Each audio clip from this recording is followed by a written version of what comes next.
Wasn't Comstock an anti-masturbation activist or something like that? Yes. So from what I understand about Anthony Comstock, he saw things he did not like during the Civil War that the soldiers were participating in, like reading racy pamphlets. And I believe he himself had a masturbation problem and wanted to ban all of these things because he thought it was for the good of society. Meanwhile, it seems like he had more of a personal thing going on there. Right. That seems like a you problem, dude.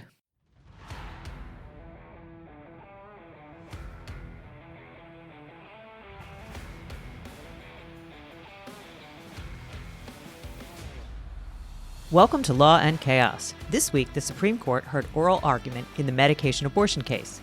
That is the astroturf assault on reproductive rights teed up by the Fifth Circuit, and it leaves us once again crossing our fingers and hoping that there is just some evil shit that this court, yes, this Supreme Court, will not do. My guest is reproductive rights reporter Susan Rinkunas, and we are cautiously optimistic for now, ?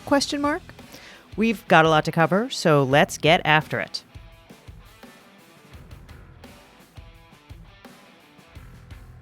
Hey guys, it's Liz Dye, and I will confess that I hate writing about abortion, not because I don't support abortion rights. Obviously, I do support them, but because I find the subject so personally distressing that the night Justice Ginsburg died in 2020, I literally lay down on the kitchen floor and lost consciousness during Rosh Hashanah dinner.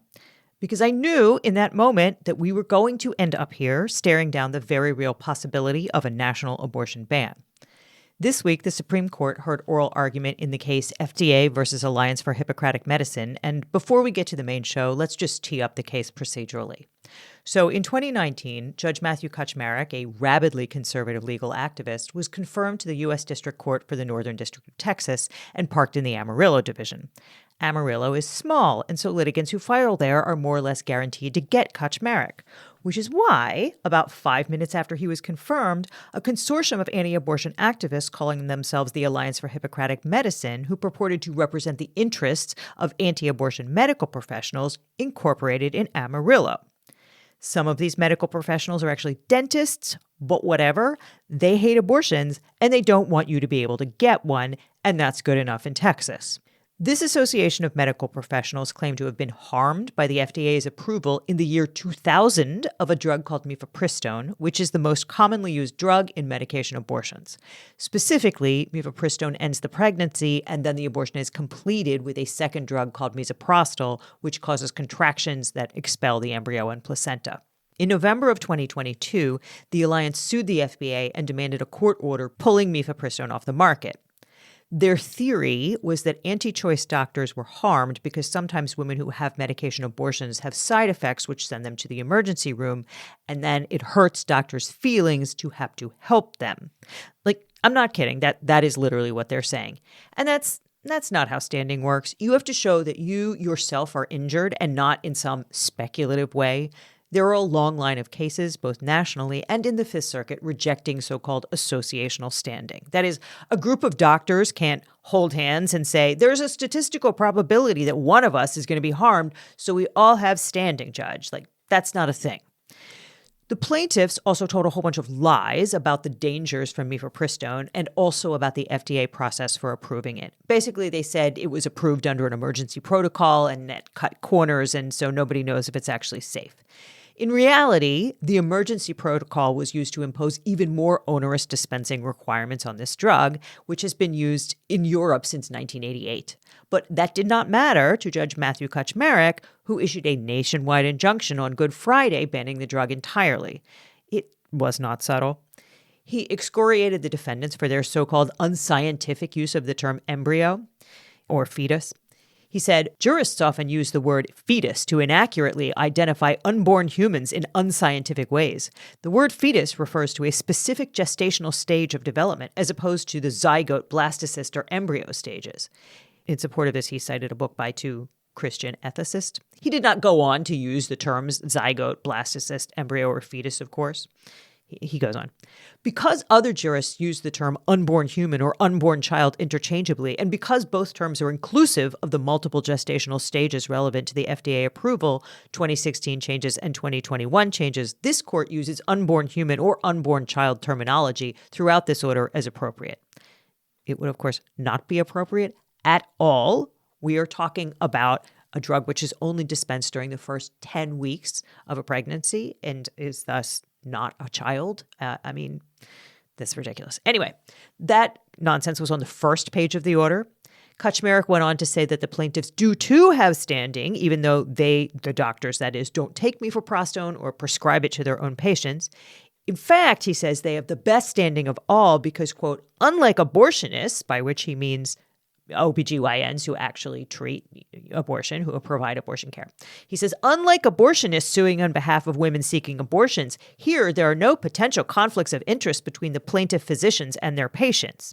In fact, he says, these doctors who refuse to prescribe the drug have better standing than the women who want to access it themselves because, see, women who have already obtained an abortion may be more hindered than women who challenge restrictions on abortion. Women who have aborted a child, especially through chemical abortion drugs that necessitate the woman seeing her aborted child once it passes, often experience shame, regret, anxiety, depression, drug abuse, and suicidal thoughts because of the abortion. That's not law. So Kaczmarek issued a nationwide ban on mifepristone. He basically reversed the FDA's 23-year prior approval of the drug.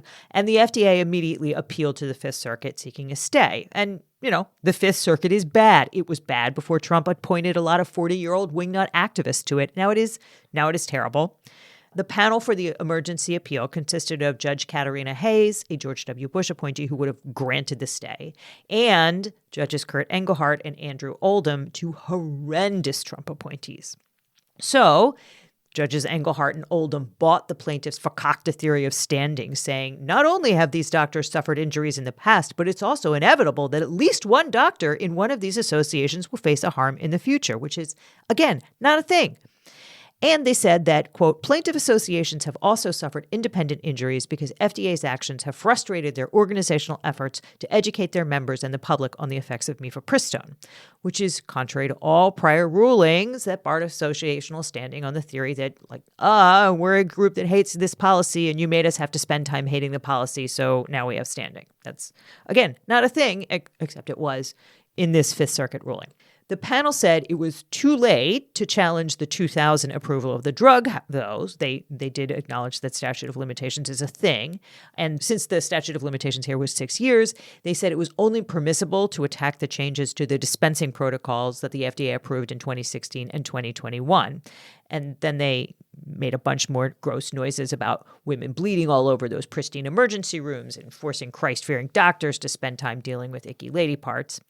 After which they said that the FDA abused its discretion in allowing mifepristone to be dispensed by telemedicine and by decreasing the dose of this supposedly dangerous drug from 600 to 200 milligrams. In the change to the protocol, they sort of tinkered with the doses of mifepristone and misoprostol, which will become important later. The Fifth Circuit also, on its own, blew up the 2023 dispensing regulations, which had not been challenged because the case was filed in 2022. But, YOLO. If you're the Fifth Circuit, what are they going to do to you, right? So the practical effect of this would have been to make all the extant packages of mifepristone and misoprostol illegal because they were prepared to meet the FDA's dosing protocol. And so, there was that 600, 200 change, right? But that was not in accord with the reasoned medical opinion of a couple of male judges from Texas who think ladies bleeding in the ER out of their hoo-has is grody and against the law. That decision was appealed to the Supreme Court, which stayed the Fifth Circuit's order. And all right, there were a few more procedural wrinkles. It went back. Judge Ho, who is a really terrible jurist on the Fifth Circuit, got to make some more hideous noises. But basically, that brought us to last week, where the case was argued at the Supreme Court. I will say that the argument itself went basically okay. The justices did not appear to buy these ridiculous theories of standing, but, who could tell? It's a pretty bad court.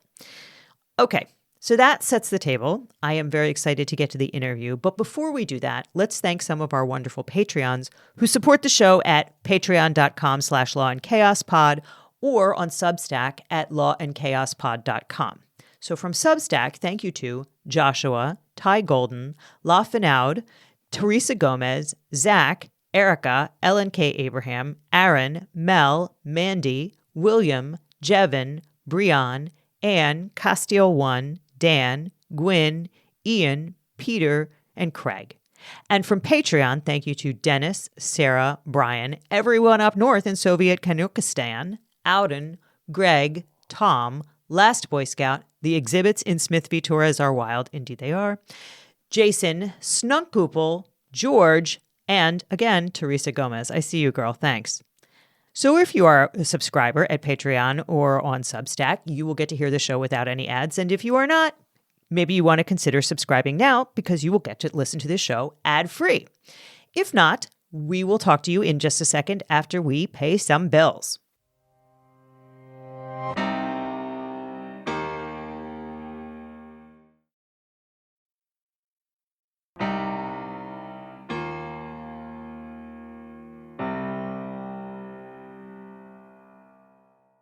And with us today is Susan Rinkunas, a reporter who writes about reproductive rights and politics for a bunch of outlets, including Slate, Jezebel, The New Republic, and a bunch of places you've all heard of. Susan, thank you so much for being here with us to discuss the Mifepristone case. Thanks for having me, Liz. Okay, so we already discussed the procedural history of this case, but let's one more time talk about the theory of standing here before we get to what happened last week at oral arguments, because you've written that this issue is going to be key. And I think I agree with you. And it's so ridiculous. It's very ridiculous to argue that doctors who don't prescribe this drug, seemingly don't have patients having abortions, could claim that, oh, someday someone's going to walk into the emergency room where I practice and without my knowing might have taken Mifepristone, and it may have had one of its rare complications where it doesn't end the pregnancy. And so I'll need to step in and complete the abortion. And I don't want to do that. That's so removed from actual harm. It's completely hypothetical. And we saw that during the arguments. The justices kept saying, point me to your injury. Show me who has a real case here. And Aaron Hawley would point to two of the declarations. And even then the justices would say, sorry, that's not enough. Right. So Aaron Hawley, wife of Missouri Senator Josh Hawley, is counsel for Alliance Defending Freedom, which represents Alliance for Hippocratic Medicine, the kind of fake astroturf plaintiffs in this case, who theoretically it's a consortium of medical providers who are injured because maybe one day they'll have to finish an abortion and that will make them feel very sad. You know, the alternative to finishing the abortion would be to let this woman die, let a female patient bleed out on the table. I don't understand how this makes them look sympathetic. Agreed. You would think that as a doctor, you want to save as many lives as possible. And it seems as though they're trying to argue that because there may have been an abortion in the past, they no longer care about that woman's life or that pregnant person's life. It's pretty ridiculous. Right. I mean, when these drugs act as they are supposed to, they induce a miscarriage, and so that there is blood coming out of a woman's vagina, which the Fifth Circuit seemed to be appalled by and seemed to treat as if it was like a bad effect, when it is like, that is the intended purpose of this drug. But sometimes women who are taking this drug don't know if what's happening is supposed to be happening, if they're losing too much blood. And so they will present at the emergency room. It is the intended effect of Mifepristone taken with misoprostol to induce a miscarriage and have bleeding. And some people present at an ER because they're bleeding more than they expected, or they're just really not sure if the pregnancy has ended. You know, maybe they've been bleeding for a couple days, but it's continued longer than they thought, and they want reassurance that they're no longer pregnant. I think that it's interesting in this case that the doctors are saying, well, they may have come from other states and had abortions in other states, and you know, they're coming back to an ER in a state like Texas, Amarillo, where they filed this case. And they're wanting us to help them with their out-of-state abortions. And I mean, you kind of have to help them. They show up in the emergency room. You have to help them regardless. And the other thing, too, is that you don't know if everyone presenting with vaginal bleeding who was pregnant had a spontaneous abortion, a miscarriage, or they took the drugs to cause a miscarriage, to have an abortion. So it just seems like they want to be interrogating people and truly maybe interrogating people and asking them about their pregnancy history to find out whether or not they tried to have an abortion or it's just a miscarriage. And then the doctor will decide whether or not they deserve their treatment. That's like the theory of their case here. Yeah, I really don't understand how doctors can say, well, I think you're an immoral person, so I don't want to help you. I mean, yes, of course, that's the basis of so many of the arguments that we have, so many of the culture war arguments where doctors, don't want to treat trans patients or whatever it is. But to me, it's such an immoral thing. I would be embarrassed to say it. I mean, for them to say we're the alliance of Hippocratic doctors or whatever, it seems a bit much. So, okay, so the theory of standing in this case, the plaintiffs have put forward is we are going to be harmed because you're going to come into our emergency rooms and we'll have to help you not die. And that makes us feel really bad.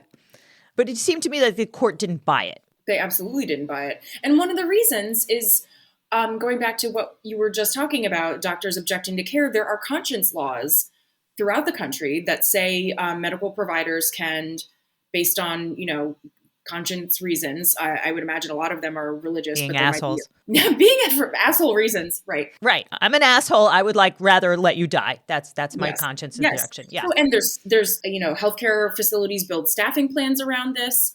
I think there was a question about, well, what if they're in a rural area? I believe Justice Barrett brought that up. What if there's only one doctor and they're in a rural area? And I believe it was Solicitor General Prelogger pointing out that, well, the hospital really needs to have plans in place for if there's only one doctor on call, they need to be able to have a backup who can step in so that the doctor with a conscience objection can, step away from that medical care. And yeah, I personally believe that if you go into medicine, you should just treat all of the patients. But given the fact that conscience protections exist, that just felt like another nail in the coffin on their argument for standing. They don't have standing to sue. Right. I mean, I will give it up to Justice Barrett. She actually seemed, look, she's a person who's had a lot of children, right? She's 7 or 8 children. And, most of them, I think that she gave birth to with her own body. So she had actually a pretty, I wouldn't say nuanced, but I would say medically accurate take on the plaintiff's argument here, right? Because the plaintiff really tried very hard to, first of all, scaremongering about very normal female reproductive processes. And second of all, eliding the difference between a DNC, which is a dilation and curettage. It's basically you dilate the cervix and you remove dead tissue. And often it happens even if you haven't had an abortion, if you've had an incomplete miscarriage, or, just it's a normal thing that happens. So she made a very strong argument. She sort of pinned Erin Hawley down because Erin Hawley was talking about having to have a dilation and curettage. And she was talking about incomplete miscarriage, but she was kind of eliding the difference between a D&E, which is dilation and extraction of a fetus, which is perhaps still alive, and a dilation and curettage, which is of placental tissue or things which, other matter, or even a fetus which has, but it's not alive, right? And she said, you're complaining about having to treat people post miscarriage or post medication abortion, but you're trying to elide the difference between that and providing an abortion or finishing an incomplete abortion. And those two things are not the same. They're not the same. And I was a little bit surprised that Justice Barrett was the person to mention that as opposed to one of the liberal justices, pointing out that people might be presenting with similar symptoms, but they've had a miscarriage or an abortion and the doctor won't know. So that was, that was interesting to hear from Justice Barrett. But I will say she has a habit of saying things in arguments and then maybe ruling different ways when the actual decision comes out. So yeah, fair. I do wonder what we'll see from her later this year. Yes. And DNC versus the D&E. I mean, DNCs are for miscarriages or for retained placenta after birth. I had a friend who had that happen. She presented to an ER after birth, had a baby in her house, but was still bleeding and, went to the doctor to get care. So it feels like in the world of the Alliance for Hippocratic Medicine, they might want to question that person. Like, what did you do? Yeah. Oh, well, I mean, look, we've seen all of these women who presented after, miscarriages at home and then, get ratted out by the nurse and then get arrested for destroying fetal remains or something like that. But I mean, look, I have had a lot of children and, I've been really public about saying that if you've had a miscarriage, damn well that a fetus is not a baby. And I would suspect, and I can't speak to Justice Barrett's lived experience, but that if you've had 3 or 4 children, you've probably had a miscarriage and you're going to have a more nuanced take, I think. I mean, look, her her jurisprudence is perhaps a counter argument to that. But I just from her treatment of the argument, she did seem to understand the way that Aaron Hawley was not being straight up about that. But so can we talk a little bit about the associational theory of standing, since it looked to me like the court really didn't like that? You know what? Let's play a clip here. With respect to associational standing, this court has said time and again that the association needs to identify a specific member who is suffering a concrete harm, a cognizable injury that's non-speculative. And I don't take respondents now to take issue with that fact. They're agreeing that it would be necessary to come forward and identify a specific doctor. The problem with their associational standing theories is that they rest on this chain of remote possibilities, so many different steps in the process that would have to occur, each one layering one speculative remote odds of a chance of injury on top of another to get to the ultimate harm they're claiming on behalf of these doctors. Well, you emphasize the remote nature of the injury, the small number of adverse effects, the likelihood that the patients will go to the emergency room, and so on. It's clear that the court is really uncomfortable with this theory of associational standing. And associational standing is basically like, well, here's a whole group of doctors, and some of them are dentists, but let's not get, carried away here. It's statistically likely that one of us is going to have to deal with an incomplete miscarriage due to Mifepristone and Misoprostol. And so we all have standing to sue because it's likely that one of us will be injured in the future. And that's like weird association. And it's a way to get around the law's requirement that you have to be personally injured to have standing. Seems like they really didn't like that argument. I also think, didn't Justice Gorsuch come out guns blazing on that? He talked about nationwide injunctions and lower courts doing kind of crazy things, but it felt like there were conservative justices who just were not going along with that at all. Yeah, I don't think that the conservative justices like this. Look, they're the ones that have to deal with all of these cases, and they're just not in the business of expanding access to the court, right? Yeah, I want to hop in, and I think that it's interesting as well when you have a decision like Dobbs, where Justice Alito is saying we're sending this back to the states, and you have Brett Kavanaugh saying, the courts are not going to be involved in this, that kind of thing. And then if you give standing to the Alliance for Hippocratic Medicine, that gives standing to almost anyone, and then they're going to have so many abortion cases on their docket, and then it makes them look like idiots for what they said in the past. I don't know how much they care about looking like idiots, but it certainly would make them very busy. And I think that they know politically it would be an extremely bad look for them to have so many abortion cases when they claimed that this issue was being sent back to states. Yeah, I think they care a lot about looking like idiots. The only thing that they're responsive to, as far as I can tell, is everybody saying you're totally illegitimate and you're a completely partisan institution at this point. They get extremely jumpy about that. Alito gets nastiest, but it's very clear that Justice Roberts, or Chief Justice Roberts, is pissed about that. So let's come to you've written a bunch of really good articles about this that I want to link to. So we both kind of agree that this case is likely to get tossed on standing, that they're not going to invalidate the Mifepristone approval, and they're not going to invalidate the most recent dosing protocols, because that would be sort of an absolutely ridiculous substitution of the court's judgment for the FDA's, medical judgment. But let's listen to this clip.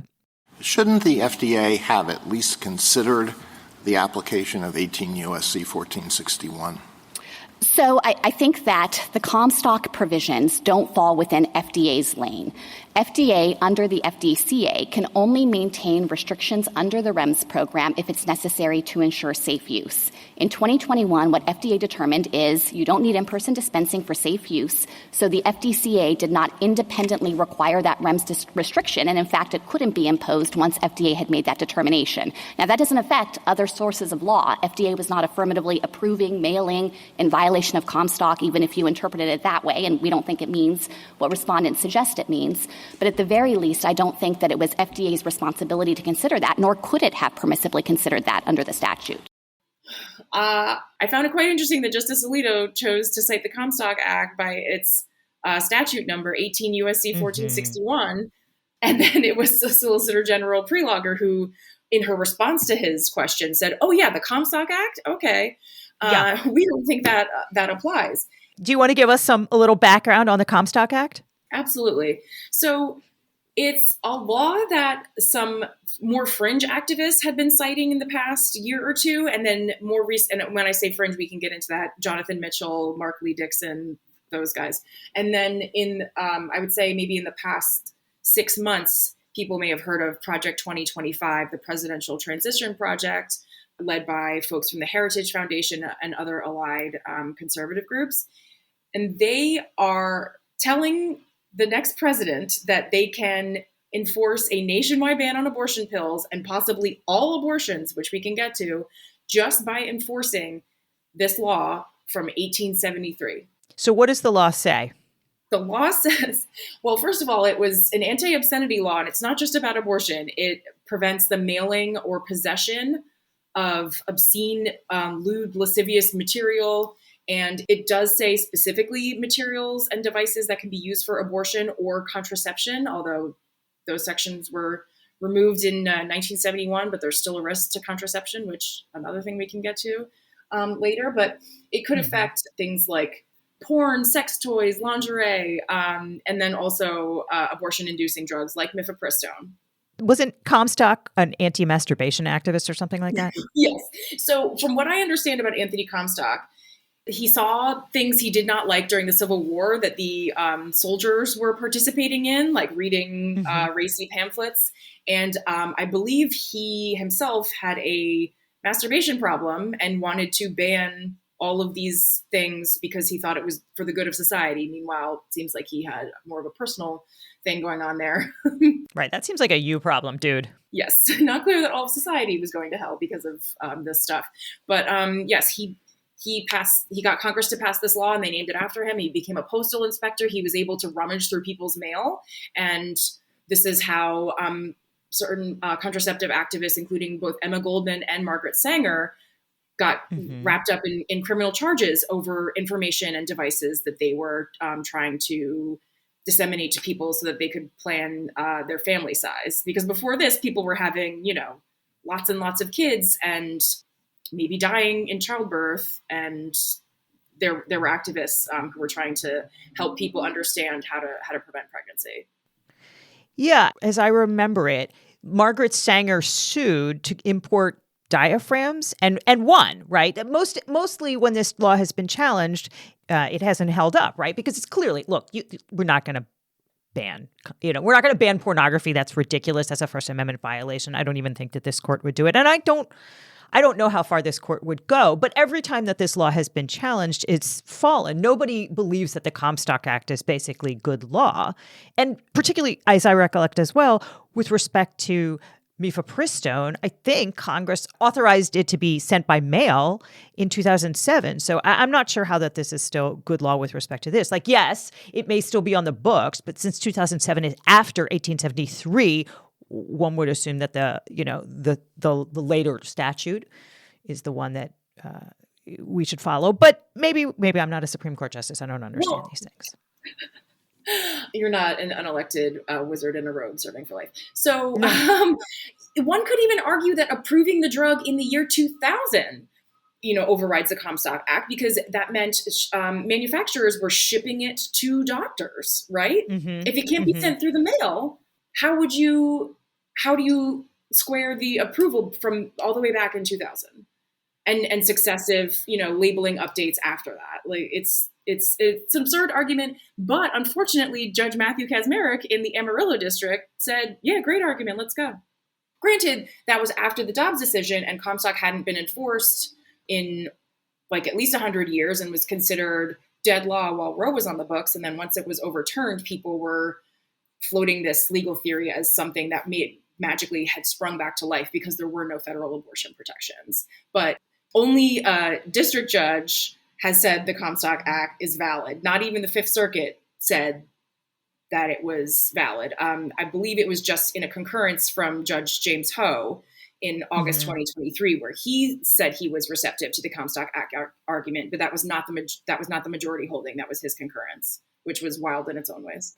It definitely, well, everything he writes is completely wild and cruel. But let's posit that the Comstock Act is going to come back. I think that's going to be bad in a whole host of ways, which you've written a really excellent piece at the New Republic about it. But can we talk about it? Because that stuff scares the shit out of me. Right. So I think most people who pay attention to abortion rights and the law will be familiar with the anti-abortion side's argument that they believe life begins at fertilization. Meanwhile, they're the only people who believe that. Doctors and legal authorities believe that pregnancy begins at implantation, when a fertilized egg implants in the uterus. But this debate, air quotes, is important because anti-abortion activists believe that if you disrupt the implantation of a fertilized egg, that is tantamount to abortion. So if you go back to what the Comstock Act says, and if you're going to say that it bans the mailing of all devices and drugs used for abortion, a maximalist approach to enforcing Comstock could rope in things like the morning after pill, Plan B, emergency contraception, and then actually IUDs, both non-hormonal and hormonal, can be inserted, I believe, up to 5 days after sex and work as emergency contraception. Right. Even more than that. My understanding is that IUDs, let's be clear for people who don't know what they are. IUDs, it stands for intrauterine device. It's a tiny little thing that, it's like the size of a bobby pin, basically, but it sits in your uterus. It causes a low-grade infection, and sometimes they're hormonal and sometimes they're not. But if there is a fertilized egg, it cannot implant in the uterus, and thus it is just expelled in a normal menstrual cycle when you have an IUD. And the belief among the anti-birth control activists, it's not even just anti-choice activists, is that as soon as the egg is fertilized, it's a holy child and must be protected, and it's a person with all of the rights. And thus, an IUD is an abortifacient in this logic because it stops the egg from implanting in the uterus, and that's murder in their eyes. And so if the Comstock Act is kind of taken to its maximalist interpretation, it's going to ban IUDs. And IUD is one of the most commonly used, effective, safe birth control devices for women in this country for years now. Most effective, and not just used for birth control, used for other reasons too. I think Mirena was the first hormonal IUD approved in the US, and that was approved for heavy periods. And so like people who get iron deficiency because of that. So it's really scary to consider the potential for a Comstock Act enforcement roping in straight up birth control, because it reminds me of, people talk about, is Trump going to endorse a ban at a certain amount of weeks? It's like he doesn't even have to pass a ban through Congress in order to enact a national abortion ban because he has Comstock. And they wouldn't even have to do anything, legislation on birth control. They could just start going after, picking off the methods that they don't like under, a false definition of what an abortifacient is. And I think something else that really scared me when writing that article for the New Republic is that if people wanted to go really, really maximalist, so there's regular maximalist and then there's really, really maximalist, Comstock Act says nothing immoral can be sent through the mail. What's to stop conservatives from arguing that daily birth control pills like orthotricycline or whatever are quote unquote immoral? Frankly, the Trump administration wanted not just to offer conscience protections in covering birth control for religious reasons, it also wanted to offer people a moral opt-out on covering contraception. So that could be something like, we don't believe that people should be having sex out of wedlock, or like that kind of thing. So that rule never went into effect. It was litigated in the courts, but the courts look a lot different now than they did in 2017 and 2018. So I think it's really scary, and it just shows that all Trump has to do is win the presidency. He doesn't have to have both chambers of Congress in order to do some really horrible stuff on reproductive health. And I think that's why you're seeing chatter about needing to repeal the Comstock Act so that it cannot be used.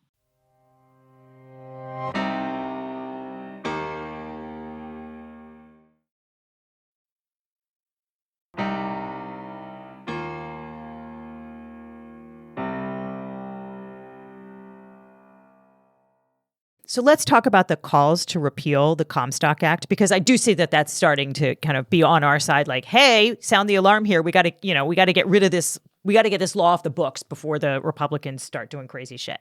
Yes. And shortly after the arguments in the case last week, Representative Cori Bush of Missouri did post online that she believes Congress needs to repeal the Comstock Act. And she, to my knowledge, Representative Bush is the first member of Congress since the Dobbs decision overturning Roe v. Wade to say that Comstock needs to be repealed. So that feels like a little bit of a watershed moment there. There have been people chatting about this. Elizabeth Warren told Jezebel that depending on what came out in the eventual decision in this case, that Congress might need to act. And that felt a little wishy-washy to some people who were reading my story and commenting on it. And there have been law professors also in this space saying that this is just too dangerous to leave on the books for a potential Trump administration. And I tend to agree with them. And I understand that people are worried about Congress being gridlocked. Almost nothing's passing, right? It's one of the least productive Congresses in history. But I think that, sure, it's a tall order to, say, codify Roe v. Wade via the Women's Health Protection Act. Like, that's not going to pass right now. But I think that if Democrats are too afraid to put a 19th century law on the floor for a vote and make Republicans take that vote ahead of the election this November, when, this is one of the biggest issues on the campaign trail, not just for Senate, but also in the House. There's over a dozen Republicans who represent districts that Joe Biden won in 2020. I really don't think those people are going to vote to uphold the Comstock Act, but you got to make them do it. Can I give you a little pushback? The Yes, pushback absolutely. here from the lawyer's perspective is, if you say we have to repeal it, you have implicitly agreed or conceded that it is good law. And conceding that it is good law, if you don't win on the repeal, is a really bad place to be. Now, I understand exactly what you're saying, like make them walk the plank then. Make Republicans vote against this. And I think in the final analysis, you are right. But the pushback is by talking about it and treating it as if it is a real live statute. You're treating it as if it's a real live statute, and you've given Alito what he wants, right? Alito in the arguments this week said, like, well, this isn't just like some picayune statute. This is longstanding, law, and like, that was bullshit too. This, every time it's been challenged, it's been overruled. It's, most of the provisions are functionally dead letter. You can't ban the sale of pornography online and all by mail. And you can't ban the sale of birth control, or at least that was what the Supreme Court said almost 100 years ago. But this is a really bad Supreme Court. But I tend to think you're right. Yeah, I hear that argument. But what I would counter with is that Project 2025 doesn't care. They're going to do it anyway. Can you talk about Project 2025 for the people who aren't scaring the shit out of themselves every day with this stuff? Right. So Project 2025 is some folks who currently work at the Heritage Foundation, including some former Trump administration officials like Roger Severino, who worked in the Department of Health and Human Services. He was at their Office of Civil Rights. And basically his job was letting religious people trample on the civil rights of other people by expanding conscience protection. Awesome. Yeah. Career goals. So he wrote the section of Project 2025 on HHS, on Health and Human Services. And then there's other conservatives who are writing a section for various departments of a future Republican administration. And yeah, so Roger Severino in section on HHS says that the next administration should enforce Comstock to ban the mailing of Mifepristone. So that would undo telemedicine prescribing, but also, again, depending on how broadly you read ban the mailing of, it could mean ban mailing of it to clinics, to doctors' offices, so that they can't even offer it to anyone. And one of the other options he proposes in case they don't go for Comstock is for the FDA commissioner under a Trump administration to just revoke the approval from back in 2000. If they can't get the Supreme Court to do it, they could just do it in the agency themselves. Right. And look, I mean, you lived through the first Trump administration. I lived through the first Trump administration. Like, they did a bunch of crazy shit, and now they know which levers to push. And he's got pretty strong authority as an executive. And look, I don't think that the Supreme Court is going to bless this argument. I think this is dumb. But I don't think that they would stop him. I mean, look, part of the challenge here, just to get a little lawyery, is that the challenge at the trial level was that the FDA violated the Administrative Procedures Act by approving Mifepristone kind of willy-nilly without it being tested, which was complete horseshit. It was tested, right? Like, we discussed it earlier in the show, but that they said it violated the Administrative Procedures Act. And I do not think that the Supreme Court, as currently constituted, would say to a new Trump administration, which just went in and on day one said, you know what? Yank it. Yank the authorization. Well, that would, in theory, violate the Administrative Procedures Act because it would change a lot of administrative procedures. And in a normal, course of events, that would be challengeable. That there would be a really strong challenge to say this was an arbitrary and capricious exercise. But I don't think that this Supreme Court is going to stop Trump from doing that. Like, I don't think that they're going to bail him out in a bunch of other ways, but that is a thing which I think they would say, government authority, executive branch has the power to do it. They could say that it's executive branch authority. And then another thing I worry about is this proposal from Americans United for Life, which is they call it the Lincoln proposal, and it's enacting personhood via the 14th Amendment through an executive order. I don't understand how you can do that via executive. I mean, I just don't understand how the first half of that sentence and the second half of that sentence match together. But okay, I'm not on the Supreme Court, and maybe they would go for it, right? I mean, that bumps us up into we've discussed it on the show before, the IVF problem, right? Because then you'd have all those little 100-cell blastocysts in the deep freeze that are suddenly human beings. There's like a whole city inside the clinic's freezer, and that's a really bad place to go too, right? Because that'll functionally make IVF illegal, but I don't actually think they care. I think you're right. Yeah. Well, and I'm going back to the question that led us here, which is, giving legitimacy to the Comstock Act and the pros and cons of that. And it just, we've talked now about a couple of different proposals that the anti-abortion side already has. Like, they're ready to go. Mm-hmm. They are so ready to go now that Roe is gone. And I think that, yes, I understand the hesitancy to give any credence to Comstock, but they're going to do it anyway if Trump wins. And I think it's become apparent that with President Biden struggling in the polls, he needs to put up more of a fight on abortion access than he currently is doing. Right now, he's promising, reelect me and send me a Democratic House and Senate, which is going to be quite an uphill battle for that to happen. Right. And then I'll codify Roe. Meanwhile, look, I post this online sometimes. I'm like, if I were a Democratic strategist, I would do X, Y, Z. I'm going to say that here. If I were a Democratic strategist, I would have them this summer try to pass WIPA again, try to codify Roe. And when it fails, then you do the Comstock repeal bill. It's like, here's our backup. This is not our first option. We're doing this because people want to weaponize this old law, and it's really insane. But we think it's so important that we just take it off the books so that if Trump were to win, that he can't use it. And you're probably going to have a lawyerly response to that. But I think that it's something that you would then campaign on, and then hopefully it would make sure that Trump doesn't win in November. I don't have a lawyerly response to that because I lived through the first Trump administration. And I do understand that in some sense, look, obviously the most important election of our lifetime was in 2016 and we lost, right? But now we're fighting this. I wouldn't call it a rearguard action. I'm calling it to survive. And so in some sense, we're going to enter a period of such lawlessness that, I refute myself here. Making a lawyerly argument when you're about to I don't want to take a maximalist crazy approach and say, well, we're facing the end of democracy here, but I'm not 100% sure that we're not. And since the Trump administration the first time around was lawless, and now they have the Supreme Court, so I don't have a lawyerly argument against what you're saying. I think you're absolutely right. I would 100% agree with you.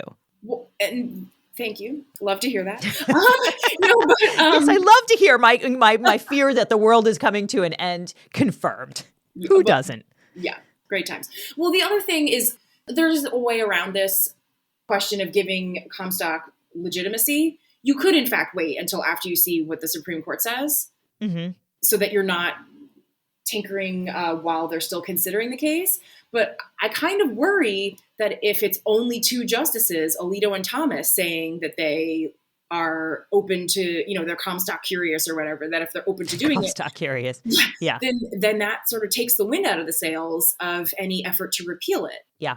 I mean, I think lots of some, maybe more moderate folks would say, it's fine. I think you would still hear quite a lot of agitation and, in fact, screaming that it still needs to go. But I do worry that that's one downside of waiting, right? There's pros and cons to doing it before, and there's pros and cons to doing it after. Yeah, and I would agree with you. I do think you're right that it is only going to be Alito and Thomas kind of saying out loud, or we're saying sort of sub rosa. They'll say like, 18 U.S.C. 461 seems to me to be longstanding good law, without, saying the Comstock Act, which everybody knows has been basically overturned and is functionally dead letter. But I think they're the only ones that are going to say it. But let's go back to the beginning. You and I have both agreed that they're going to kick this one on standing. They being the justices are going to kick this one on standing. Even Gorsuch is like, no. And there's also antipathy to nationwide injunctions. But this is going to go back to the trial court. And I think that you've written about this, that the state AGs are going to make another stand, right? So if these plaintiffs don't have standing, and you know what? That was the first question. Let's listen to that clip. General, if we agree with you on standing, could you give us an example of who would have standing to challenge these FDA actions? As a general matter, we've seen lawsuits in the past that are brought by, for example, prescribing physicians or patients who want greater access to a drug. Sometimes we've seen theories of competitor standing, where a competing drug manufacturer might sue and claim that FDA's approval of a drug creates a competitive harm or injury in that sense. Justice Thomas, I think that if the question is whether there would be individuals who generally oppose abortion who would have standing and want to challenge FDA's actions, the answer to that is no. But the reason is because those people aren't regulated in any relevant way under FDA's decisions here. Take these respondent doctors. They don't prescribe Mifepristone. They don't take Mifepristone, obviously. FDA is not requiring them to do or refrain from doing anything. They aren't required to treat women who take Mifepristone. FDA is not directing the women who take the drug to go seek out care from these specific doctors.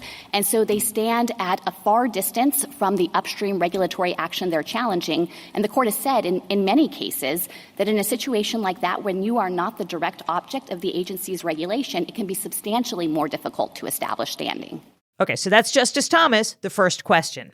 Right. The fact that there are attorneys general from 3 states, it's Missouri, Kansas, and Idaho, who filed a year after the case had already been moving through the courts to intervene here, and Judge Kaczmarek granted their request to intervene. They're waiting down there back in the district court so that if and when the Supreme Court kicks this on standing, they can just send it back up the chain.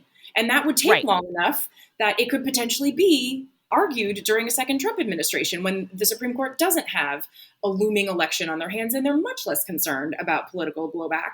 So it's not dead. It's still going. And if they kick it on standing, that means that they haven't actually weighed in on any of the actual arguments from the Alliance for Hippocratic Medicine. So I've written about this part as well. I think that it's going to be somewhat dangerous to have mainstream outlets sending push alerts and writing headlines, Supreme Court saves abortion pill, right? And it's like 5 months before, 4 or 5 months before the election. And people are like, we're fine.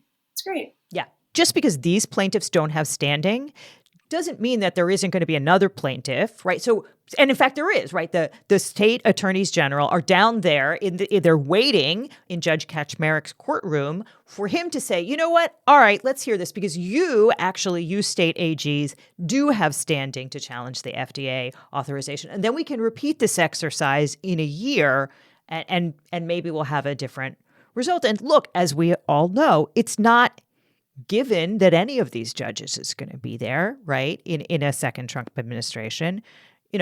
Things happen to people, right? Scalia wasn't planning to die, right? So what we're talking about here is God knows what happens in a year when they come back and maybe they say, yeah, you Republican AGs, you do have standing. And so then they'll get to the actual underlying issue and maybe they come out in a different place.